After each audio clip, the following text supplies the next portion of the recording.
मैं हूं मोइन शेख और आप देख रहे हैं मुमरा टाइम। दोस्तों, जिस तरीके से पिछले दिनों मुमरा के अंदर नशे का कारोबार और उसका सेवन जो दिन ब दिन बढ़ता जा रहा है और जिसके कारण शहर में कई हत्याएं भी हो रही है।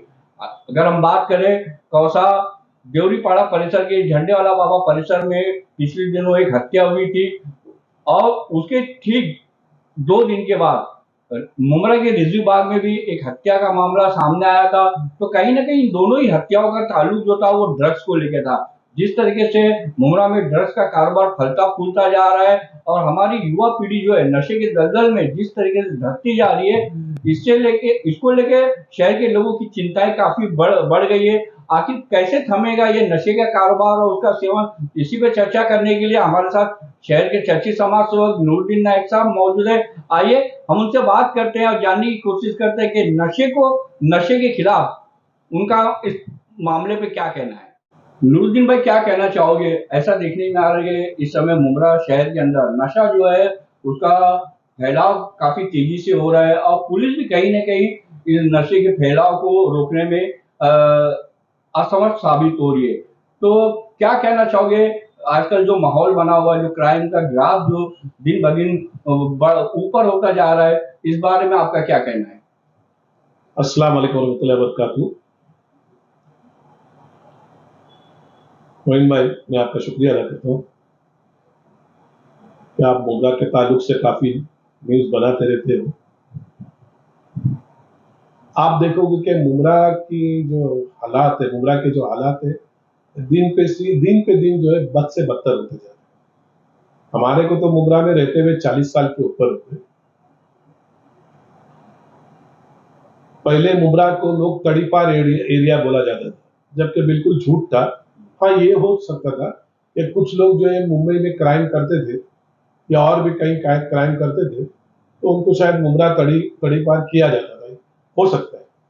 लेकिन हमने यहाँ आने के बाद में कभी नहीं देखा कि कोई तड़ीपार लोग यहाँ थे या कोई ज्यादा यहाँ क्राइम होता था। या आपने देखा होगा आजकल जो मर्डर ये इतना कुछ कॉमन नहीं था, समझे। और आस्ते आस्ते यहाँ जो है ना, पहले जो हमारे आगरी भाई थे यहाँ रहते थे, जो हमारे गैर मुस्लिम भाई है, हमारे बिरादरान वतन यहाँ ज्यादा थे और मुसलमान बहुत कम थे, मुसलमान नहीं के बराबर थे। तो उस वक्त भी यहाँ कभी कुछ नहीं हुआ ना, हमको डर लगा यहाँ पे। कभी नहीं हमको डर लगता था कि मुमरा में इतना क्राइम है या कभी नहीं, समझे। आज हमको मुमरा में डर लगता है। पहले हमारे गैर मुस्लिम भाई ज्यादा थे यहाँ पे, सुभाष बोस थे, आज भी है, तुम्हारा रामदास भगत की फैमिली है, राजन कीनी की फैमिली है, फिर तुम्हारा महीन कुरुमुरेकर थे और भी ऐसे कौसा गांव है। लेकिन हमको कभी यहाँ डर नहीं लगा। किससे डर लगता है नूरुद्दीन भाई?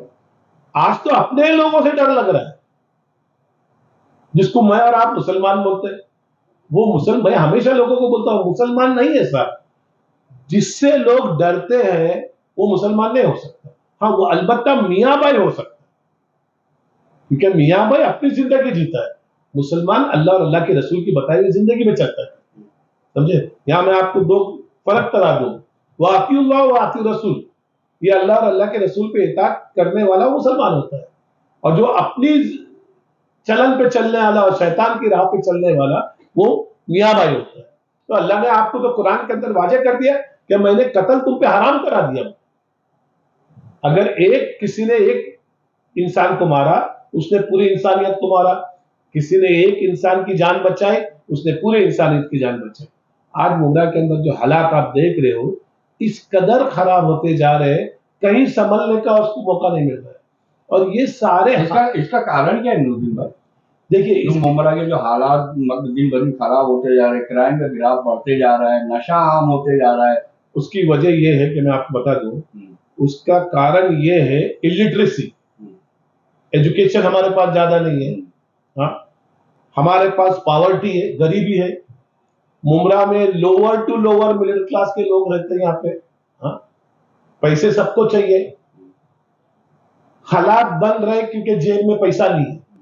अब ड्रग्स देखो कि यहाँ सप्लाई भी ज्यादा हो रहा है और कंज्यूम भी ज्यादा किया जा रहा है। सप्लाई रोकने का किसका काम था? पुलिस प्रशासन का। कंज्यूम करना रोकने का काम हमारा था। दोनों भी फेल हो गए। इसके ऊपर हमने पहले भी मीटिंग लिया है, जमजम में लिया है, तुम्हारा मुबारक हॉल में लिया है, कमिश्नर को बुलाया थाना की, ये सब हुआ, लेकिन कहीं भी सप्लाई भी नहीं रुक रहा है। और आप देखोगे कि कहीं कंज्यूमर भी ज्यादा हो गए, बेहिसाब कंज्यूमर हो गए। अब ये दोनों भी फेल हो गए। अब हुकूमत को भी सब ये पता है, मैं आपको बता दूं, हुकूमत को सबको पता है क्या क्या हो रहा है, और जो प्रशासन है उनको भी सब कुछ पता है, लेकिन रोक नहीं पा रहे। और गवर्नमेंट को पड़ी नहीं है, गवर्नमेंट सोचती है वन साइड कम्युनिटी है, मरने दो, जो होता है होने दो करके। मुमरा के अंदर और भी तंजीमें आप देखोगे, जितनी तंजीमें है वो काम कर रही है, वो इस बेस के ऊपर काम नहीं कर रही है। आप कितनी जमातें हैं, जो जमातें चल रही है, इस्तीमा हो रहा है, सब कुछ हो रहा है, लेकिन क्राइम कहीं कंट्रोल हो नहीं रहा है। हो रहा है क्या कंट्रोल? हाँ, तो ये दोष तो हम पे आएगा ना। जो हम, अब मस्जिदों की बात है, मस्जिद तो बेहिसाब मस्जिद है यहाँ पे, मदरसे भी कितने मस्जिद है, मदरसे, लेकिन क्राइम कंट्रोल नहीं हो रहा है। इसका मतलब क्राइम कंट्रोल करना है आपको, तो आपको प्रैक्टिकली नीचे आना पड़ेगा, सबको नीचे आना पड़ेगा। ये एक दो आदमी का काम नहीं है करके। आप आज आप देखोगे स्पोर्ट्स टूर्नामेंट हो रहे हैं, हाँ अच्छी बात है, होना चाहिए, लेकिन मेरे को ये पूछना है कि वो ही स्पोर्ट्स टूर्नामेंट कराने वाले कभी मुमरा के लिए आवाज उठाए क्या उन्होंने? मुमरा में जो भी गलत काम हो रहे हैं उसके लिए आप हमेशा न्यूज बनाते हो, आप मुझे ईमानदारी से बताना, उसके ऊपर किसी भी तंजीम वाले ने आपको बुला के उसके ऊपर न्यूज बनाया क्या? मैं, आप तंजीम की बात कर रहे हैं नूरुद्दीन भाई, मैं आपकी बात काट के बोलूंगा कि क्या ये सिर्फ जो समाज सेवी संस्था, ये सिर्फ उनका ही काम है, या फिर जो यहाँ के जो राजनेता है, जो चुने हुए जनप्रतिनिधि है, क्या ये उनका काम नहीं है कि ड्रग्स को कैसे में काबू किया जाए? ये उनका काम नहीं है? देखिए, राजनेता अगर वो लोग अपने अपने इलाके में सक्रिय हो जाते हैं और मतलब वो ये ठान लेते कि मेरे इलाके के अंदर नशा नहीं बिकना चाहिए, अगर वो इस तरह की कोशिश करे, आपको नहीं लगता कि बहुत जल्दी मतलब कंट्रोल में आ जाएगा? सर एक बात बताओ, ये जो आप पॉलिटिकल लोगों पे जो इतना भरोसा करते हैं ना, वो अच्छी बात नहीं है। आप पॉलिटिकल लोगों को छोड़ दो, उनको इंटरेस्ट जरा भी नहीं। वो सेवक है ना नूरुद्दीन भाई, कोई सेवक नहीं है सर, जनता के सेवक है वो। अरे आप वो सब मेवा खाने वाले लोग हैं सर, उनको सेवा से क्या मतलब है? मैं यही पूछना चाहता हूं कि जो ये तंजीमें है, मुमरा में क्राइम और करप्शन इस कदर बढ़ गया है, उसके ऊपर आपने किसी भी तंजीम, किसी भी उलमाए कराम का आपने इंटरव्यू लिया है क्या? उन्होंने कभी आपको बुला के बोला क्या मुमरा में बहुत गलत हो रहा है करके? आप ईमानदारी से बताओ ना मेरे को, कभी नहीं बोला उन्होंने। मैंने आज तक आपकी कोई न्यूज नहीं देखा कि आपको किसी तंजीम वालों ने बुलाया, जो इतनी तंजीमें काम करती। अब वो तंजीम आपको बुलाएगी, इलेक्शन में बुलाएगी आपको, किसको वोट देना है करके आपको बुलाएगी। लेकिन जब यहाँ करप्शन बढ़ रहा है, हर चीज में यहाँ करप्शन हो गया सर। आज स्कूल के हालत ये है कि उधर बात नहीं कर रहे हैं, जो पॉलिटिकल लोग हैं वहां भी बात नहीं करते कि एक्सोर्बिटेंट फीस हो गई है, एक्सोर्बिटेंट फीस हो गई है, इतनी महंगाई हो गई है, फीस इतनी महंगी हो गई। दूसरा, आरटी राइट टू एजुकेशन जो था, उसके ऊपर किसी ने जाके पूछा कि भाई आप कितना एडमिशन ले रहे हो राइट टू एजुकेशन के सिस्टम से? जो कानून गवर्नमेंट ने बनाया कि गरीब को आपको इतना % देना पड़ेगा, आप जाके पूरे मुमरा में पूछ लीजिए कौन सी स्कूल है जो वो राइट टू एजुकेशन को फॉलो कर रही है। किसको पढ़ी है? कोई पॉलिटिशियन को पढ़ी है? नहीं। उसकी वजह क्या है कि पॉलिटिशियन जो है वो स्कूल वालों को यूज करते हैं, उनके प्रोग्राम्स होते हैं तो स्कूल के बच्चों को बुला लेते हैं, उनके इलेक्शन आता है तो उनको यूज करते हैं, और वो जो जितने भी संस्था है जो एजुकेशन जो चला रहे हैं वो उनको यूज कर रहे हैं, वो उनको यूज कर रहे हैं। अब ये तो एक बड़ा ये एजुकेशन सिस्टम जो है वो तो एक मनी मेकिंग फैक्ट्री हो गई। अभी आप जानते हैं, मैं जानता हूं कौन आदमी कहां तक था और कहां से कहां निकल गया। एजुकेशन बेचा जा रहा है। आप दूसरी जगह जाओगे तो एजुकेशन बेचा नहीं जाता है।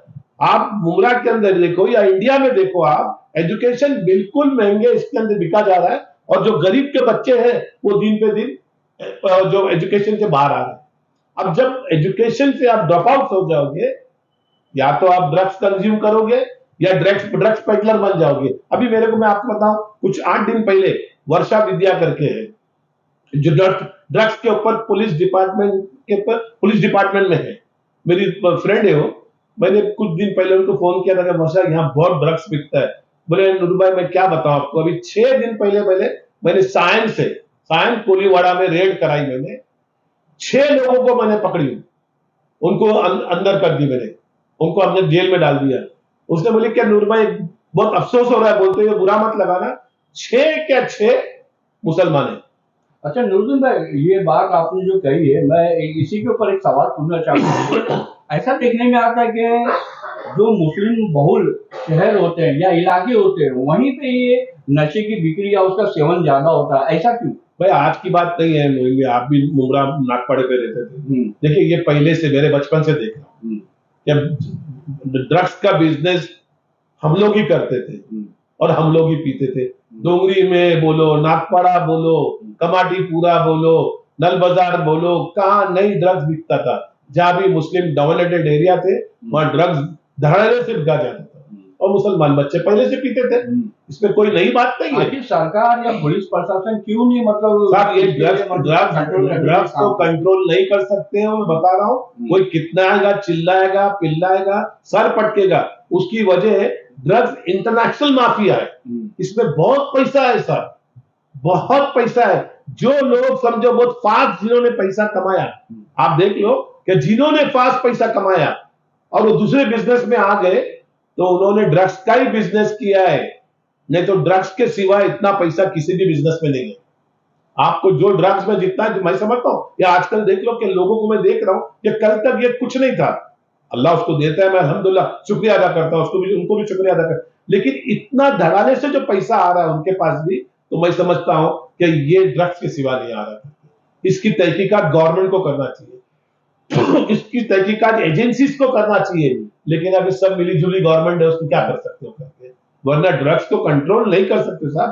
पूरे वर्ल्ड का ये इंटरनेशनल माफिया चल रहा है ड्रग्स के अंदर, और आज से नहीं चल रहा है साहब। अभी मैं इसके ऊपर आपको नाम लूंगा, पहले जो मुंबई के अंदर बड़े बड़े लोग करते थे, मर गए, समझे, मर गए, बहुत पैसा कमाया उन्होंने, समझे, आखिर मौत तो आई ना। ये गलत धंधे करके आपने पैसा तो कमाया, मौत तो आ गई, और उनकी नस्लें भी खराब हो गई, ये बता रहा हूं, मैं नाम नहीं लेना चाहता हूं, उनकी नस्लें भी खराब हो गई। ये उन्होंने सारे गलत धंधे किए, शराब खाने, जुए खाने, कौन से खाने नहीं थे साहब आपके। दो मेरे को गाली दो, अब ये वीडियो देखेंगे मुझे गाली देंगे यार नूर भाई, अरे भाई मेरा बचपन 55 सब मैं देख रहा हूं करके, और आज भी हम कहीं सुधार नहीं है, हमने रिफॉर्म नहीं लाया साहब। हमने लोगों को खाली ये बोला कि भाई नमाज की तरफ आइए, अल्लाह बोलता है इनको तुम खैर होती तुम बेहतरीन उम्मत हो, लोगों को सही रास्ता बताओगे और बुराई से रोकोगे। अब बेचारे जमात वाले तो जाते हैं सही रास्ता बताने के लिए, लेकिन लोग रुक रहे, दैट मीन्स यहां से काम नहीं हो रहा है, काम यहां से हो रहा है, यहां से नहीं हो रहा है। आज मैंने एक मौलाना साहब की वीडियो देखा, मुझे बहुत अच्छा लगा, लेट बट नॉट लीस्ट, उन्होंने कहा कि भाई हमको पैसा जमा करना पड़ेगा, हर मुसलमान अगर 10 रुपया ईमानदारी से अगर एक ट्रस्ट बनाया जाए और उसमें हर महीने में 10 रुपया दे देंगे, 10 रुपया, तो हमारे पास इतना पैसा हो जाएगा कि हम अपनी स्कूलें कॉलेजें बना सकते हैं, जिससे हमारे बच्चे जो ड्रॉप आउट हो रहे हैं वो नहीं होंगे। लेकिन कोई देगा क्या?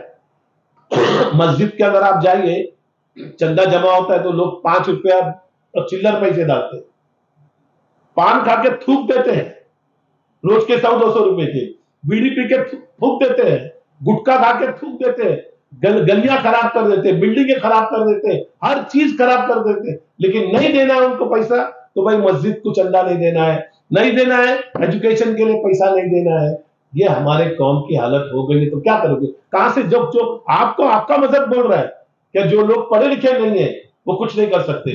दादा बाबा अपना डॉक्टर बाबा साहेब अम्बेडकर ने अपनी कौम को बोल के गए साहब, हमको तो नबी ने 1400 साल पहले बताया करके, उन्होंने ये बताया अपनी कौम को, अगर तुमने तालीम को हासिल नहीं किया तुम बर्बाद हो जाओगे। नूरुद्दीन भाई, अगर ड्रग्स को रोकने के लिए किसी ना किसी को तो पहल करनी पड़ेगी, वरना ये जो युवा वर्ग है वो पूरी तरीके से मतलब तबाह बर्बाद हो जाएगा, तो कौन करेगा ये पहल? देखिए आपके पास मुमरा में कोई प्लेग्राउंड है क्या? है ना, अभी फिलहाल तो नहीं।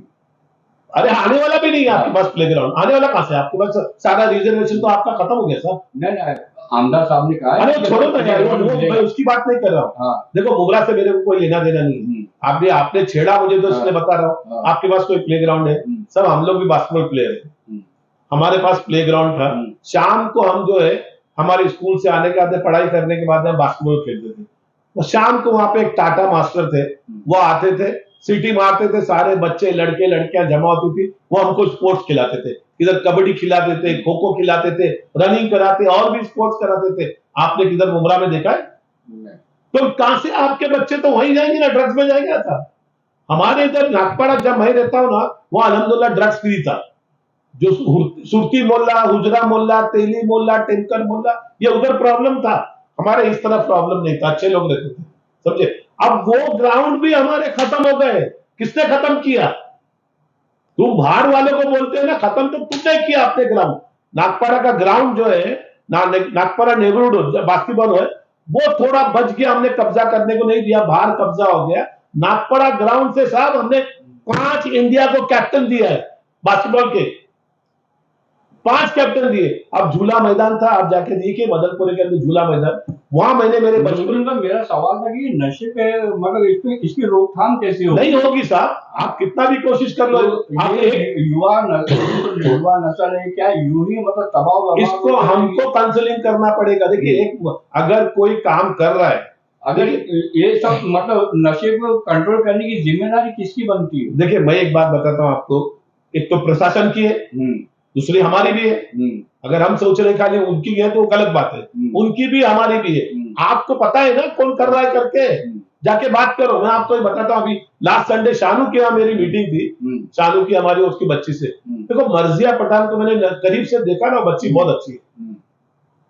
उसने मेरे को बोली, मर्जिया ने ये मेरे को बोली कि अंकल हमको कैसे भी करके ड्रग्स कंट्रोल करना है, मेरे को ऐसी एनजीओ में रखो जहां उनके साथ में जुड़ के ड्रग्स, बोले हम लोग दुआएं कर रहे हैं घर में कि ये अल्लाह ड्रग्स की नहुसत से हमको बचाया जाए करके, समझे।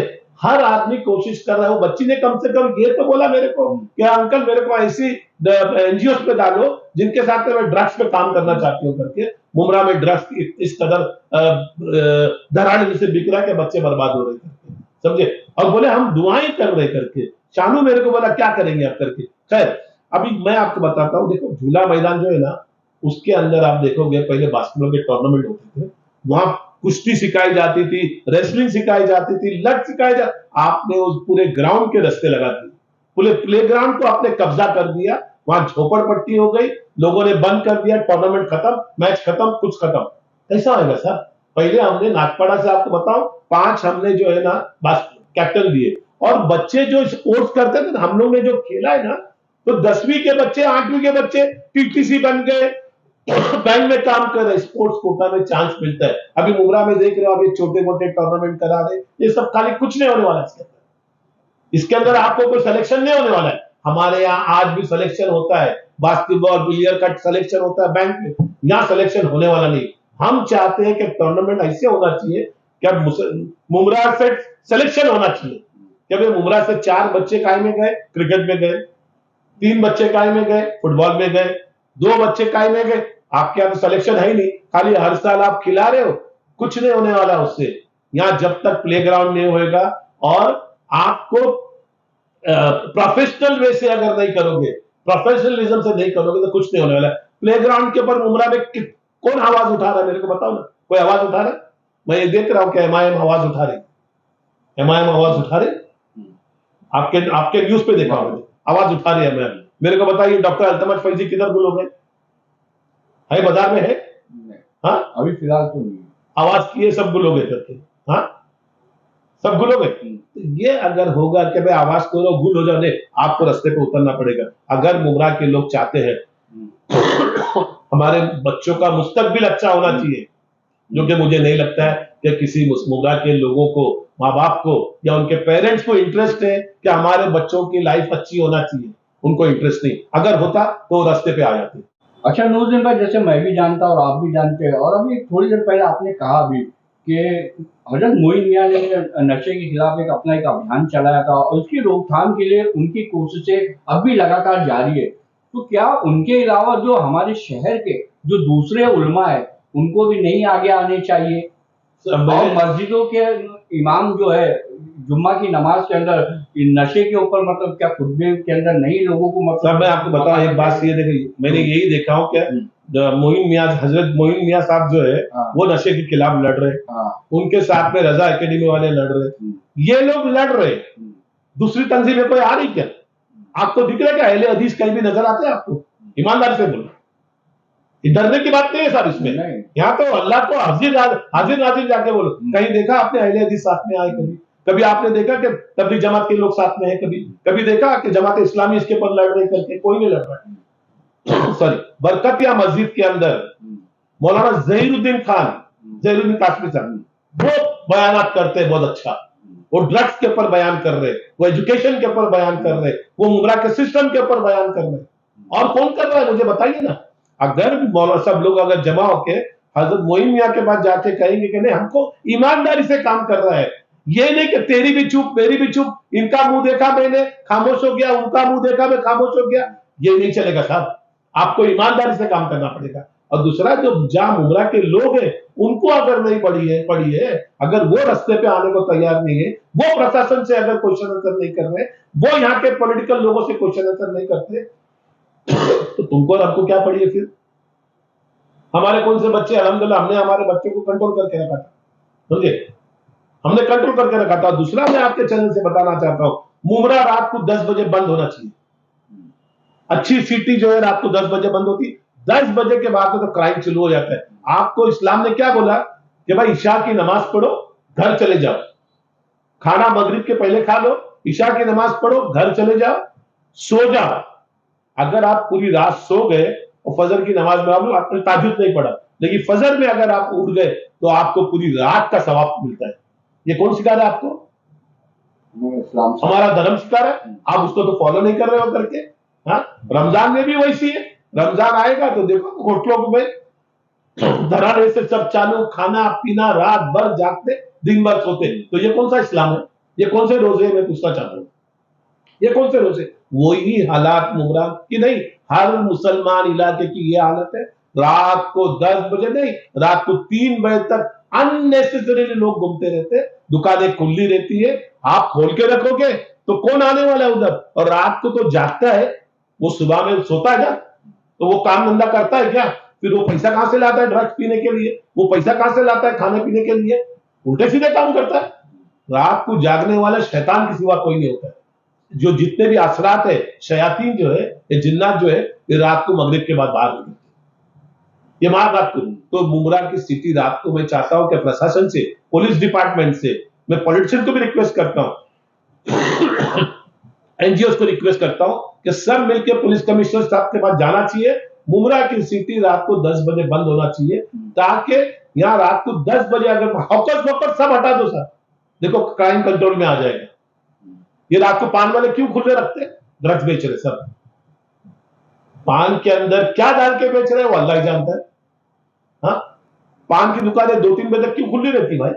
हाँ, क्यों खुली रहती? तो ये हमको तुमको सोचना चाहिए, पेरेंट्स को सोचना चाहिए। नहीं सोचना है तो जाने दो। अल्लाह ने उस कौम की हालत ना बदली, ना हो जिसे अपने बदलने की फिक्र। मैं नहीं बोल रहा हूं, कुरान बोल रहा है, समझे? तो ये मैं चाहूंगा, मैं लोगों से रिक्वेस्ट करता हूं, अगर मुमरा को चाहते हो आप क्या मुमरा के बच्चे जो है ये क्राइम फ्री हो जाए। मर्डर, इतने मर्डर यार। हाँ, अभी एक लड़की ने अपनी माँ को मार के अपने बॉयफ्रेंड के साथ तो भाग गई। ये 1-2 किस्से थोड़ी है साहब, ये 1-2 किस्से है क्या? हाँ, जो यहाँ आ रहे वो देख भी नहीं रहे कि मुमरा का बैकग्राउंड क्या है, मुमरा में क्राइम कितना है। और यहाँ जो बड़े बड़े लोग दिखते हैं आपको, पैसे वाले लोग हैं जो बड़े बड़े प्रोजेक्ट कर रहे हैं, उनको जरा भी नहीं पड़ी।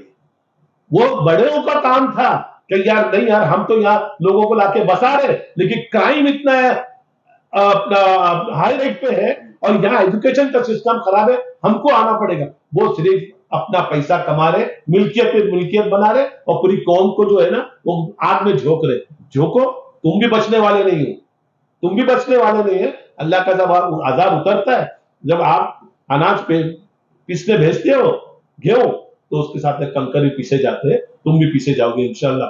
ये जल्दी अल्लाह का जो है ना फैसले उतरेंगे। आज तुमको लग रहा है या कुछ नहीं, हम बस पैसे के सिवा हमारे नजर में कुछ नहीं है, तो अल्लाह ताला सब पैसा तुम्हारा बराबर से निकालेगा इंशाल्लाह। क्योंकि कौम को नहीं, तुमने पूरी हमारी सिटी को बदनाम किया, सिटी को बर्बाद हो रहा है, पूरी सिटी मुमरा बर्बाद हो रही। मैं लोगों से रिक्वेस्ट करूंगा, मुमरा पुलिस प्रशासन से नूरुद्दीन भाई खासकर आप क्या आपके मैं थाना कमिश्नरेट और मुमरा सिटी के पुलिस के लोगों से ये रिक्वेस्ट करता हूं कि भाई हम भारत के लोग हैं, हम महाराष्ट्र के लोग हैं, मुमरा थाना डिस्ट्रिक्ट के लोग हैं, आपको चाहिए कि आप ये क्राइम कंट्रोल कीजिए और ये ड्रग्स के ऊपर जो है ना किसी को मत छोड़ना।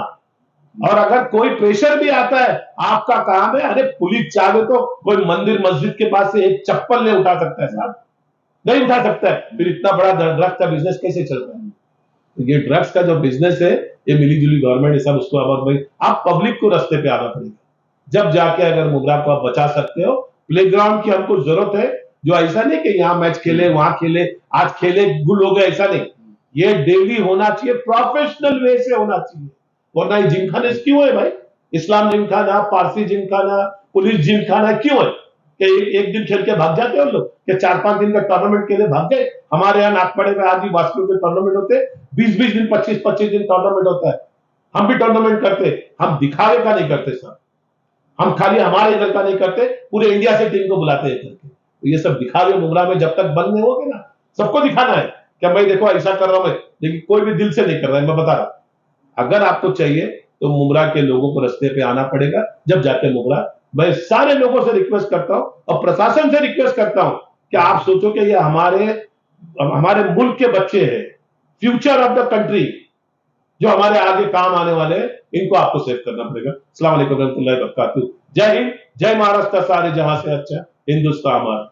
दोस्तों ये थे चर्चित समाज सेवक नूरुद्दीन नाइक साहब, जिन्होंने जो ड्रग्स का जो कारोबार है, उसका जो सेवन है, उसको लेके बड़ी मुखर तरीके से अपनी बात रखी। इनका ये कहना है कि कहीं ना कहीं ये शासन प्रशासन की भी मतलब नाकामी है ड्रग्स के कारोबार को रोकने के लिए, तो पुलिस प्रशासन को भी सख्त होना पड़ेगा। और दूसरी बात, ये जो उलमा इकराम है, उन्होंने मतलब जिस तरीके से ये कहा कि मतलब मोइन मियाँ और वो काफी दिनों से मतलब नशे की रोकथाम के लिए जिस तरीके से कोशिशें कर रहे हैं, तो हमारे मुमरा शहर के जो दूसरे उलमा, उनको भी मतलब आगे आना चाहिए इस मामले को लेके। और शहर की जनता जब तक सड़कों पे नहीं उतरेगी नशे के खिलाफ, तब तक का ये ड्रग्स का कारोबार और उसका सेवन इसी तरीके से फलता फूलता रहेगा और हमारी युवा पीढ़ी जो है नशे की दलदल में यूं ही धंसती रहेगी। तो उन्होंने पुलिस प्रशासन से ये भी मांग की है कि मुमरा शहर को उसकी बेहतरी के लिए ये बेहतर होगा कि मतलब रात के 10 बजे के बाद टोटल सभी दुकानें बंद हो जानी चाहिए और पुलिस को कहीं ना कहीं सख्त रवैया अपनाना चाहिए जो नशे के जो डीलर है उनके खिलाफ, तब कहीं जाके ये नशे का कारोबार रुक सकता है, ऐसा कहना है नूरुद्दीन भाई का। कैमरामैन रिजवान शेख के साथ मैं मोइन शेख, मुमरा टाइम्स के लिए।